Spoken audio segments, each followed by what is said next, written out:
Hey guys, VenomFangX here wearing a goofy hat, and the reason I'm wearing a goofy hat is I'm having a bad hair day. Really bad. There is nothing I can do with it, so I'm going to wear a hat. And I'm going to wear it like this, or I could wear it like this. It's one of those inverting hats, but that's the best I can do for you. So if we're over the hat thing, let's get right into this. I have something to show you. Look at that. I want you to imagine you were walking around, and you just found this thing, just like that, and you looked around, and you couldn't find the person who made this thing. So you came to one of two conclusions, and I want you to come to one of two conclusions. You can conclude that this formed all by itself, or you can conclude that someone made it, even though you can't see the one who made it, because you can't see them. So which is it? Okay, so now that you've decided, what did you base that on? What did you base that on? Think about it.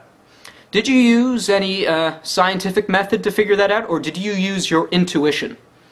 Did you use intelligence? You didn't use a scientific method.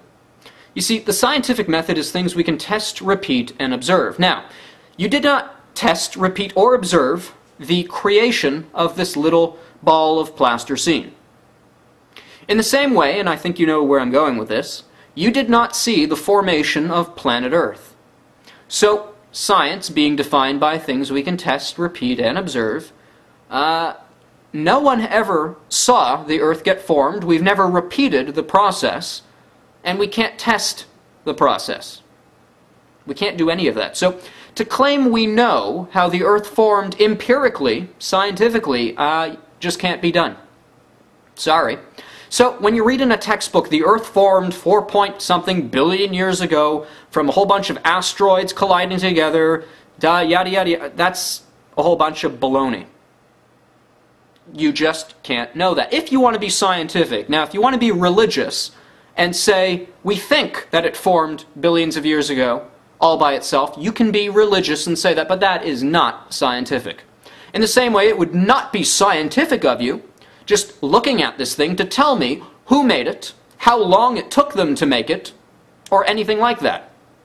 Now, what if I told you that I made this?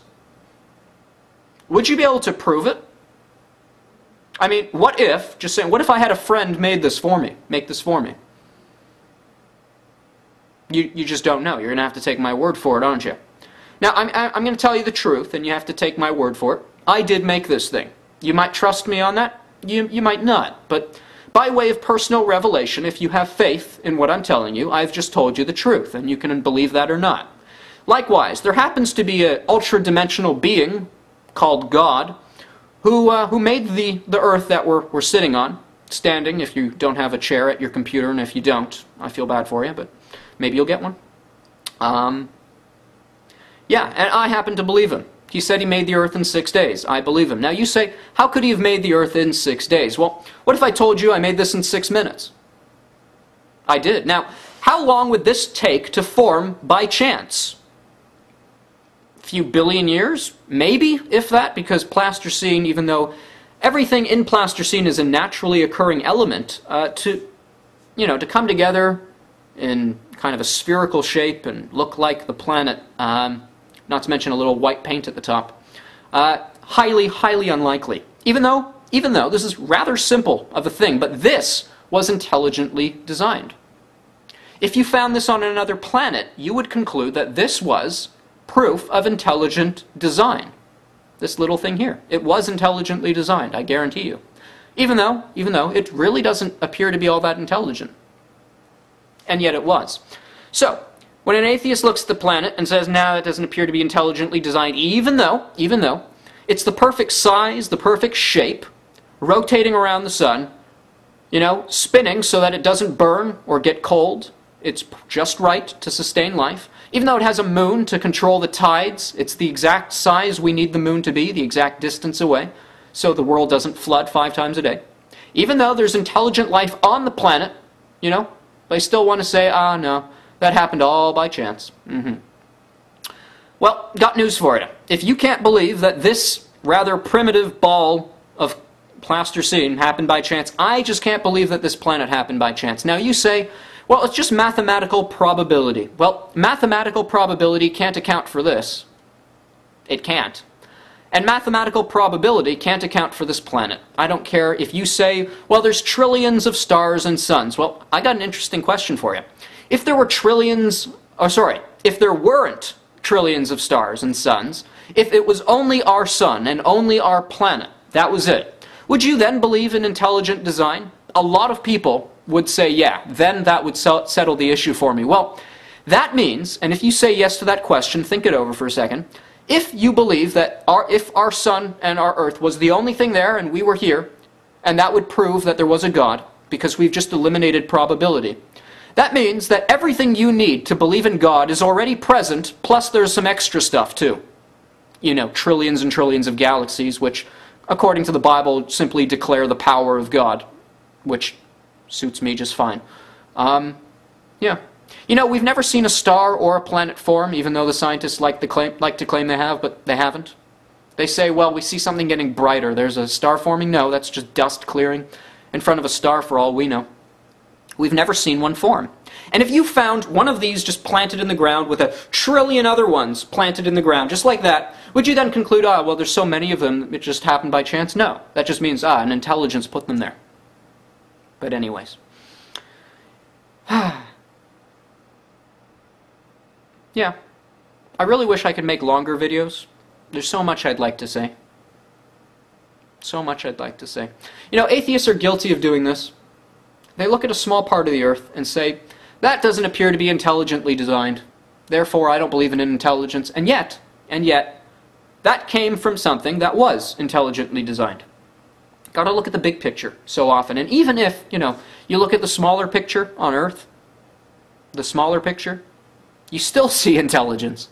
So why is it that this unintelligent, unassuming ball of plasticine, which doesn't have life on it, is intelligently designed, and you can believe that quite easily, and yet the real planet, with intelligent life on it, you can't? I'm sorry. I just can't buy it.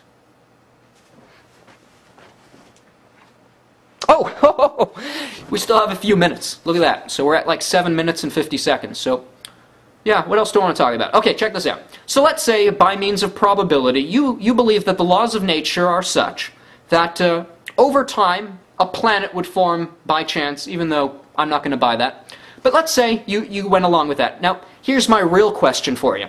We exist in a world, a dimension of contingency. What that means is causality. Something happens that makes something else happen, so on and so forth. This is contingent upon me making it. I'm contingent upon my parents making me.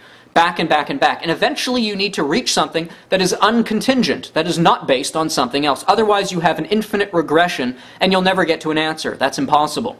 So that means there must be a first uncontingent cause, a necessary truth. Is it possible that that necessary truth that seems to have determined a bunch of contingency, a universe which sustained intelligent life that believed in God, is it possible that that was an ultra-dimensional being? Do you believe in alternate dimensions? Albert Einstein certainly did. Is it possible that if there are intelligent beings in this dimension, that there are intelligent beings in other dimensions? Even if you can't see them. Remember, even if you can't see them. And that's part of being in another dimension anyways. Is it possible that there is a necessary, ultra-dimensional being who we call God, who made the world?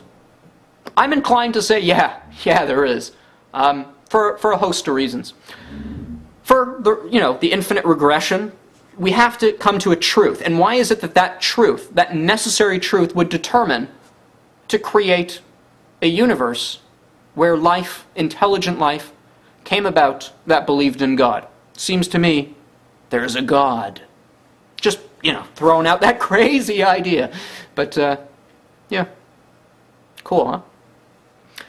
So anyways, I hope this has been educational, and I hope and pray that you'll think about some of the things we've been talking about here, and really look at the world with fresh eyes and say, could there be an intelligence behind that? And if there is, what would tip me off to that? Maybe the fact that there are people on the planet who claim to have experienced that ultra-dimensional intelligence? Maybe?